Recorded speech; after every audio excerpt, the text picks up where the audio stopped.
What's going on, everybody? My name is Zach. Today I'm joined here with my dear friends Chance, Red, and Hananiah. Today, just going to be doing some general talks. It's pretty broad. This is episode 2. This is episode 2. Next episode, we're probably going to have somebody else on. I think we should bring them on the next one, bro, if this one goes pretty solid. Brief starting question. How's everybody day going today, man? My day's going well, man. Got a lot of work done. What's a high of your day? What was the high and today's low? Today's high?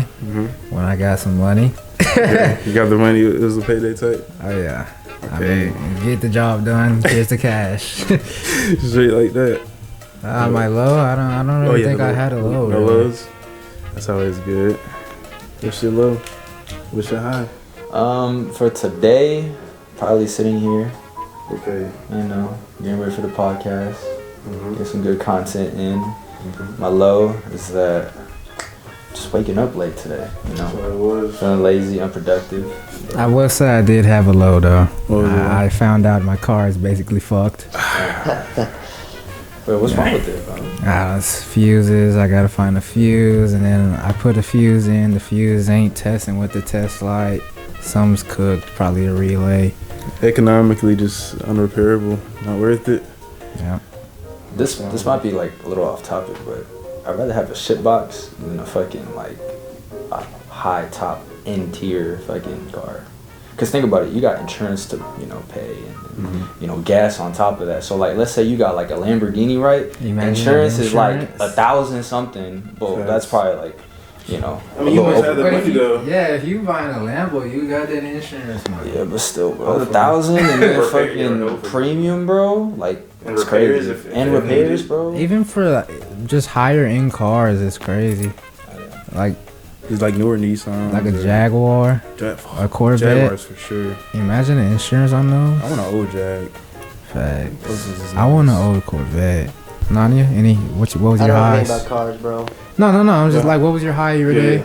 Low, being at work, obviously. It's mad busy. Why is that the low though? You was at work. You got a chance to go to work. Why word it like that, bro? Like, bro, because they expect. Like some people wish they could go to work, bro. You getting the justice to go to work. Look, man, I was unemployed for a while and I wanted to work. And then when you get that job, then you don't want to work anymore. It's just how it works. It's just how it goes. I guess. And then I guess the high is, being here and also that I made some money today. I guess it kind of crosses itself out. Okay. But I guess with the topic of work, you know what I mean? It kind of comes in like, to be successful, you have to work hard. But when I think about that, I feel like something that a lot of people leave out is luck. Like, what role does luck play in success? What do y'all think? I think luck. I think your profession plays a big role in whether luck matters and where you're going. Like, you can be a super cold high school prospect, but you're in some unknown location, bro. You're not gonna get no scouts. I agree, and like you're not gonna get no looks. You're not even gonna be ranked. Like, look at Jaden. Is it Jaden Newman? Oh yeah, Julian Newman, right? He has the attribute. Well, not the attributes, but like he has the skills, and like he can do this, he can do that. He has the experience of and he has some type of basketball IQ. I don't know much about him, but he looks like a pretty decent basketball player that can get a D3 offer. I thought he was just too short. Yeah, he's just too short. You just see the highlights, right? Okay. But he could be a good D3 prospect if he was 6 foot. True. Think about it. Cause bro, he's what? 5'? He's 5'5". Exactly. That's just unfortunate, bro. But he got bad luck. He did get bad luck. So I mean, think about your Nate Robinson, right? He couldn't have been like a Nate Robinson type if he just had the right. I mean, the chances of Nate Robinson. Also, Nate Robinson was 5'9", but the chances of that happening is slim to none. Same thing with Spud Webb. I mean, out of all of us, the person who's the higher chances of making the league would be you. You're above 6 feet. You're more athletic than all of us. Look at AI, bro. Imagine AI was 6'6". He had no luck. He was 6'1". Yeah, but they did the most of it. They did the most they could with it. I mean, and there's also, that's just like life luck. You know what I mean? Like if you're born into a richer family, if you're born into a richer family, you kind of have a higher chance. But I mean, you can still say like, oh, you might become lazy because you may have everything handed to you. And then even like going for job opportunities, like you're going in an interview, they're choosing from multiple prospects. Yeah. You got to be lucky that they choose you. Yeah, it's a little bit of luck. It's involved, never for sure. guaranteed. Everything is luck. Like even if you don't know, but like even if they did just say I'm gonna close my eyes and pick somebody, that's just that's some luck in that, bro. So, I mean, you have to work hard. I still say you have to work hard. Yeah, absolutely. But luck, you can really work the hardest, but if you're not the luckiest, you won't succeed in anything, bro. Gotcha. It's plain and simple, bro. Now, like, since we're on the topic of success, right? Don't you think most people fail because of uncertainty? Like, they don't know what their outcome's gonna be, so they're like, "Oh man, like I'm gonna stop this. Like I'm scared." They don't put their all into it. Yeah, exactly. So they don't invest themselves, right? And they just be like, "Oh, okay, let me just not do it because it's gonna be a waste of time and I might not make it." You might not, but you might make it. Yeah, it's that uncertainty. I feel like uncertainty always plays a part in success. Okay, I agree with that. I think uncertainty does play a part. Why don't some people do it if they know it's a possibility for success though? Because the chances of you failing is way higher than the chances of you succeeding. Absolutely. Look at it like this way: how many people will go to Hollywood? I'm gonna be an actor, and how many years do you have to spend for y'all to be like, oh, they're not putting their all? A year, 5 years, 10 years? When is it enough? When is it that maybe I'm just not gonna make it? And then it also could be like your life could literally be collapsing, and then you could be like, oh, but that chance, it's like gambling. Oh, that risk of money, I can hit it. When statistically it's like, no, bro, you're not gonna hit it. And then even when you do hit it, you're still gonna re-gamble that money. Or if you're out there and you do get that role, you know what I mean? What if they're like, bro, kind of trash? Like there's still a lot that goes into it. I'm not saying like don't go after what you want, but I'm saying there's a lot of times people. But then I mean, it's not. I mean, my bad. It's not. But it's not the end though. Like you still got. You just need those drops. You need those. He's trash to go back up. What if you are trash though? Then you need to find something else to do, bro. Because acting is not it for you, bro. You just gotta know when it's enough. When the barrier to entry is so low, all skill levels are welcome, and that's why the cream rises to the top. That's usually what happens. But for other things like YouTube, it ain't even about that. It's just like really the algorithm and his content's too this. We need some more of this. Like we need to start some drama. And I feel like even most content creators, the bigger ones, will even tell you it's a lot of luck. Like you gotta put the grind in, but it's a lot of luck as well. Oh yeah, absolutely. And by increasing that luck is just putting out that content, just not giving a fuck about what other people think. Because that just makes your chances higher. Like say a ball, say you got to dig in the ball like a pit, right? And it's multiple number sevens, right? Now just imagine that number sevens is this content you're throwing out, and then somebody they gonna grab a handful, and they mostly gonna grab them sevens because you just throwing out shit, and it might hit. You might get some good. But your content also plays a part. Oh, like, yeah, it can't for just sure. be trash content. Yeah. You post like 1,000 videos, like. But then, bro, Some people that works for some people though, bro. some people just unfortunately, but it's not for a good time. If you want to expedite the process, then you got to put in that content and like actually put. But if their if their content's trash, you notice they don't stay there. Oh yeah, for sure. It's like almost like a one-hit wonder type of thing. Yeah. And I think the love, you gotta have a love for it too. Oh yeah. Cause like whenever you do fall, you're gonna be like, damn, I still love what I'm doing, and you're gonna keep doing it regardless. And that just doesn't go to YouTube, but that goes to any aspect of life. Do you guys think there's a superhero movie fatigue now? For sure. I would say so, yeah. Especially with that Madam, or what is Madam Web? Yeah. Did you guys see any of that trailer? No. I've never even heard of a Madam Web, bro. I mean, some people are saying that it's because, historically female-led, like, action movies don't do as well at the box office, which is true. People are saying that plays a role, but I was thinking, like, superhero movies have been so successful, they're not putting as much effort into it. And I don't think they really thought about what they were going to do next after they had, like, the Infinity Saga or DC and whatever they did. What if I was gonna say, what do you think? Like, is it like you think the old heads are still up there calling all the shots? Oh, I feel like some of the young people need to start getting in, because that the kid that did the Legos for Into the Spider-Verse Across, yeah, he was like, yeah, like some of the older heads, they ain't gonna be doing all that work, right? And they need some of the younger guys to get up in there and bring some life into it. do you think like studio heads are out of touch with new audiences? Facts. I think What so. happens is this. I read this article years ago, but what'll happen is it's not really out of touch with audiences. It's more of what they'll do is they'll use algorithms, they'll use statistics, and they'll see what audiences want to see, and then they'll just regurgitate that content. That's why you're constantly seeing remakes and this, and people are still going to go see it. And you know, people want to hate and be like, we need this new content, we need this original content, but when that gets put out, who's watching it? No, not really. Nobody really saw Killers of the Flower Moon. And you can mention Oppenheimer, but guess what? That was Christopher Nolan, and that's competing with Barbie, which is known internationally. And then there was already a Barbenheimer thing going around For months. Yeah. So it all kind of depends. And if people are going to see trash, then trash is what's going to happen.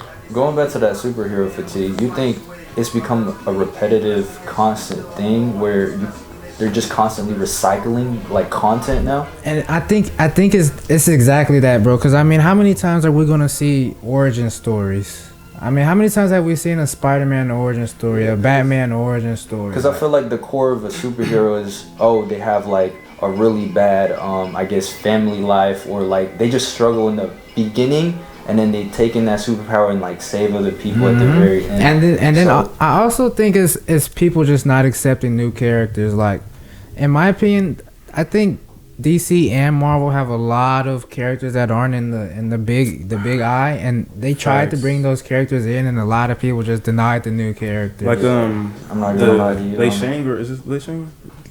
Shang-Chi? Shang-Chi? Yeah, like that movie? See, personally, I didn't watch it. I was just like, I don't know. Me this neither. character, so I watched it. I watched it. It was trash. Doesn't look right. First off, that 99 Rotten Tomato does not deserve that. I give it like maybe like a 70 or something. Like 70 something. It's not a bad movie. The action is really good, but I give it a chance. Like Blue Beetle, I think that movie had like a really predictable outcome, you know, but people weren't willing to see that new character. Exactly. And they didn't even go watch it. Like, Five Nights at Freddy's was trash. I figured that was going to be garbage. I You got to didn't ask watch it yourselves, why do they keep making video game based movies and they keep coming out terribly? Because people are still going to go watch it. I was Sonic. What about Sonic? Was Sonic bad? I haven't seen Sonic. I heard it was good. yeah, and they're making a new one as well with the Dark Sonic. What's his name? Shadow. Shadow. Yeah. Also, if you look at Spider-Verse, people still want to see superhero movies. They just want to see good superhero movies. Again, well, Spider-Verse was pretty much perfect. So, you know what I mean? It made like 600. Why are you making that face? Oh yeah, you didn't like it. Why didn't you like it, bro? I never said I didn't like it. Recent one? Wait, we talking about the recent one? Yeah, right? you said you didn't like it like that. You said it was I didn't. Yeah, it was all I right. texted you after this. It's not. It wasn't nothing. It was crazy amazing. out of the world in my opinion. Are you bro. serious? It was amazing. It was bro. perfect, Yeah, bro. bro. It was a I'm not gonna lie decent to you, movie, bro. Like, bro. I wish I seen it in the movie theaters. I wish I could It have saw it was twice, alright, bro. man. It wasn't nothing. Oh, I gotta see it again. I saw it 3 times, bro. I never Yeah, seen a bro. movie in the movie theater repeatedly. I might watch it at home. So why did you feel that way? Yeah. I don't know, bro. It was just. What was missing? I don't know, bro. It was just a decent movie. It wasn't nothing crazy. I mean, maybe it's because I'm not a Spider-Man fan like that. Bro, but what makes it hit is not that it's Spider-Man. It's like Miles' story. The world is against him. It's about finding your own. You know what I'm saying? They hit every like point. Like they got. It was perfect. Oh, he's got a girl that's willing to fight for him in another universe, bro. Facts. Another. I need me a girl. dad, like, This is why he likes the movie, bro. He looking at the women in the animated film, bro. He looking at the women in the animated film and basing his judges off the women. Yeah, though, like there's points like.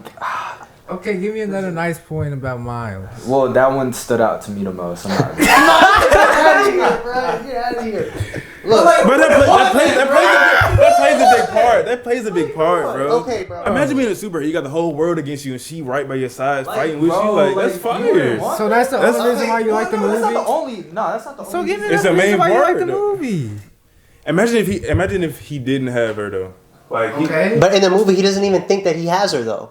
Facts. but she was there still. But he doesn't know. Bro, I'm tired of Gwen's character getting summed up as like, oh, she's with Miles. Like, bro, her story was also very interesting. Yeah, bro. Like, Yeah, didn't yeah. her dad is beating her up or something, bro? He wouldn't beat her up, bro. Wait, what was He going wouldn't. on with So what that? happens is her dad finds out that she's Spider-Woman, and then he's kind of stuck. Oh yeah, Yeah, yeah. and He was at He home, wanted yeah. to beat her up. No, he was. He didn't want to beat her up. He wanted to beat her up, bro. He wanted to beat his child. Nah. What makes you think he could wanted to beat her You up? didn't see it later Bro, on.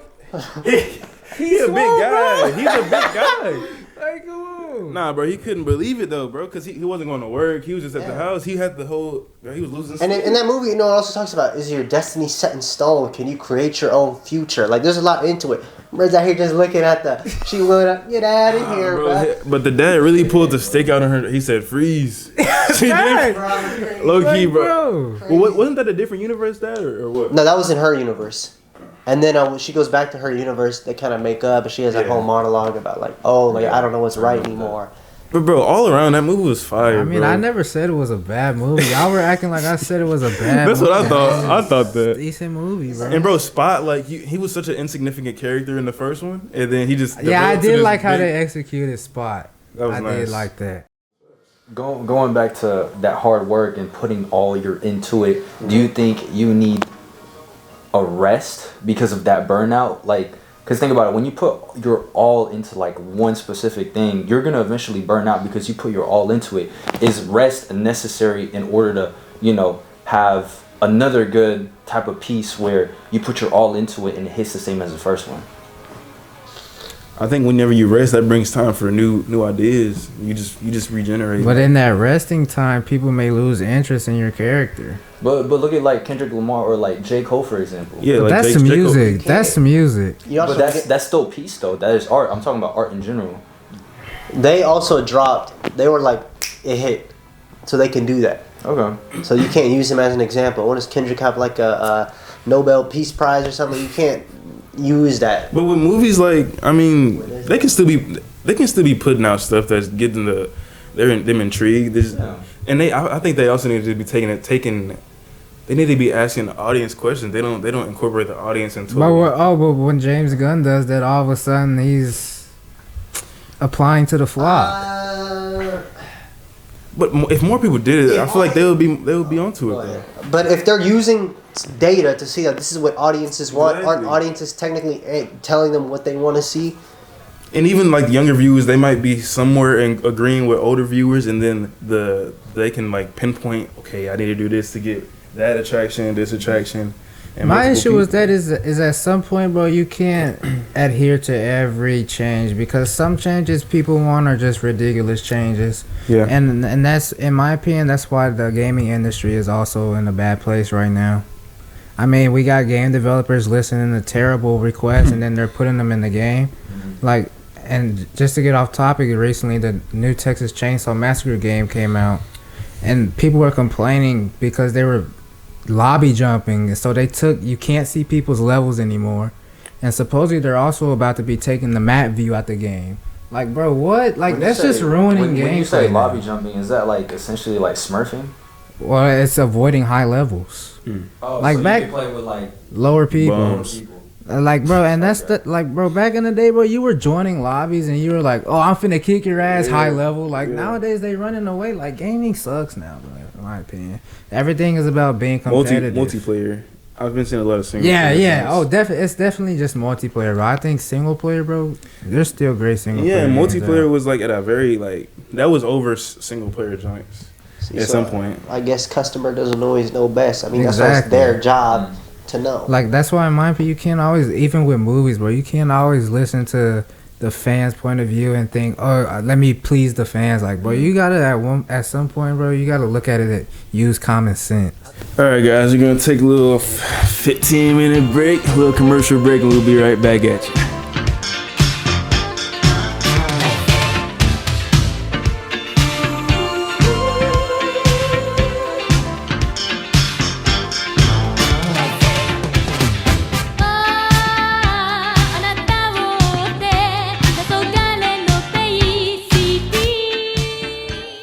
I just hate controlling women, to be honest with you. Like, that's like my biggest pet peeve. Like, why are you controlling somebody's life? And it's just like, I don't understand like how this whole cycle of, you know, just unhappiness and controlling this kind of comes about.